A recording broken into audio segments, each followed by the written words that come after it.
So before we start the video, I'd like to ask you guys to please consider subscribing to the channel and liking the video, as it helps the channel grow.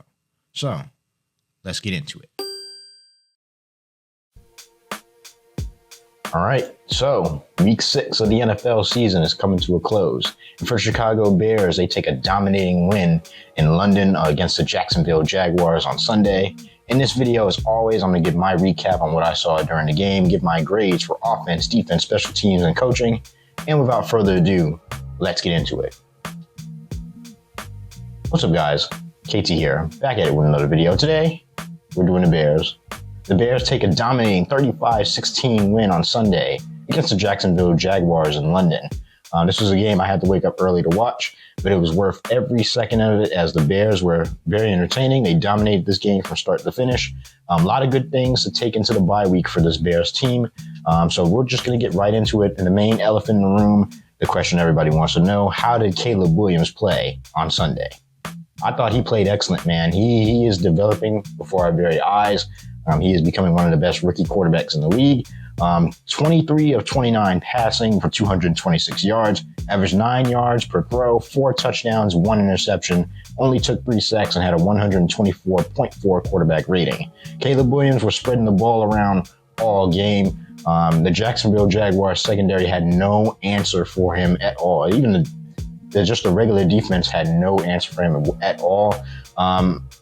Touchdown pass after touchdown pass, spreading the ball around, finding open guys. The ball was coming out of his hands a little quicker. Still some moments where you like to see him get the ball out, yes, a little bit quicker. Maybe he held it a little bit too long. Maybe he turned down some big play opportunities. He did have 1 interception in this game.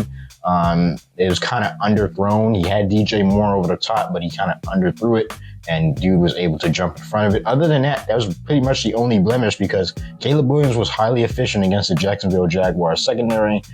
He was having his way with this defense. It's kind of weird that he did all this with the 4 touchdown passes and only had 226 yards passing, but that's how efficient they were. He was leading them to consistent scoring drives. So Caleb Williams, man, after the bye, it's going to be a real test. But I like the way he's playing, and I like the way he's developing. It's starting to click in for him now. So I really like the way he played on Sunday. The rushing was also really good on Sunday as well. DeAndre Swift, once again, leading the charge for the rushing category. 17 attempts, 91 yards, 5 yards per carry, had 1 touchdown.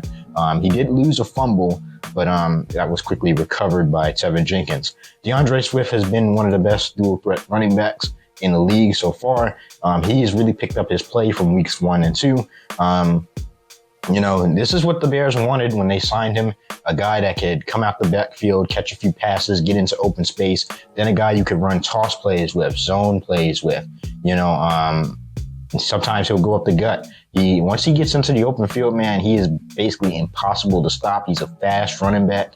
And, this is really helping our young quarterback, like I said in the preview video on Wednesday. Like, running that ball, it helps your young quarterback get into a rhythm. And with DeAndre Swift getting into space like that and making guys miss, and you're constantly moving the chains on the ground, that helps. That helps set up play action. Even though the Bears didn't do it as much this game, in the future, if DeAndre Swift keeps playing like this, it's going to set up those opportunities, because teams, they have to commit to him, man. They can't just ignore him. We got a lot of weapons on this receiving core, but you can't forget about him out that backfield. So he played really well.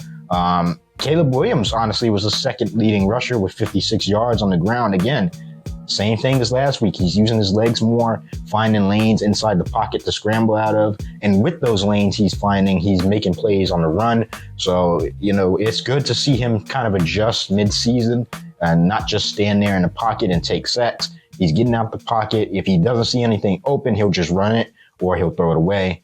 His legs was a big weapon in this game, as the Jacksonville Jaguars were playing a lot of man coverage, and he made them pay for it, man. So the rushing was on point in this game. Receiving, everybody ate. 5 targets, 5 receptions. Cole Kmet, 2 touchdowns. 5 targets, 5 receptions, 41 yards, 2 touchdowns for Keenan Allen. 2 receptions for Rome Odunze with 40 yards. DeAndre Swift had 28 yards.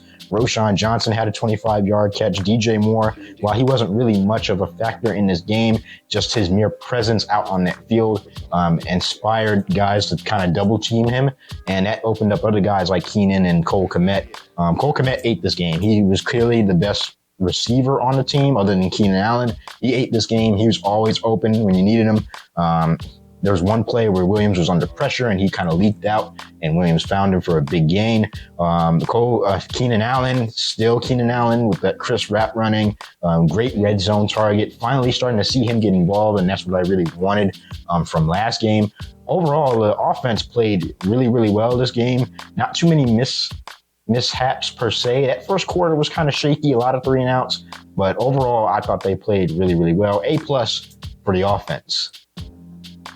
Let's move on to the defensive category. I personally think the defense played well, especially being shorthanded a lot of guys in this game. The Bears went into this game without Jaquan Brisker, without Tyreek Stevenson, and then they lost Kyler Gordon in the middle of the game, and they still only gave up 16 points. Really 10 if you count the points if you don't count the points that were in garbage time. Jalen Jones, honestly, was the best tackler on the team. 10 totals, 9 solos. Kevin Byard quickly followed him up with 7 totals. The sacks were there. We were getting pressure on Trevor Lawrence, which made him turn the ball over. They forced a lot of fumbles. Defense was flying all over the place. They held this great receiving core down in this game, and they didn't let them get a lot of space. Early in the game, in the first quarter, the Jags were putting up some good yardage and keeping long drives going. But once the defense sat down and they bunkered down on these receivers and they started throwing blitzes at Trevor Lawrence, they started giving him different looks.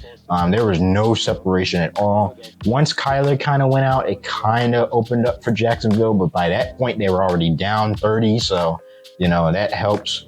But I thought the defense played pretty well. One thing I will say I was really surprised with is that Jacksonville did not run the ball like I expected them to, and they just couldn't. I was really worried about Tank Bigsby coming into this game, but the Bears shut him down. Travis Etienne left mid-game, but he wasn't really doing anything. So the Bears do have the ability to get the running backs on the ground. They're able to keep guys from getting these big runs, and that's all you need from them. Guys only average 4 yards per carry, so I'm happy with the way the defense played. I would like to see a little bit more front four pressure so we don't have to keep bringing blitzes. But Montez Sweat had a sack.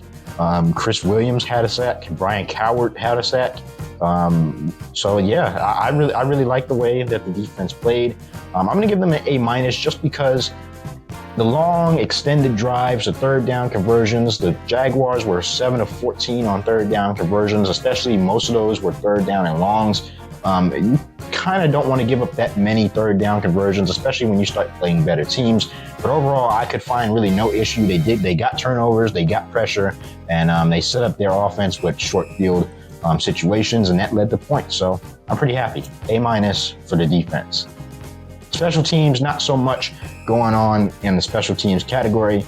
A few bad kick returns by the Jacksonville Jaguars, where they got a lot of yardage on those kick returns. Cairo Santos, 0 for 1 on field goals. We lost our long snapper, and when you have a field goal situation and guy can't snap the ball accurately, Cole Kmet was basically snapping the ball for us. I can kind of understand that. The game was over. Overall, Cairo Santos was 5 of 5 on extra points. Hey, what can you do, man? A+ for the special teams. I'm just going to keep the tradition going. They didn't really do anything to hurt the team.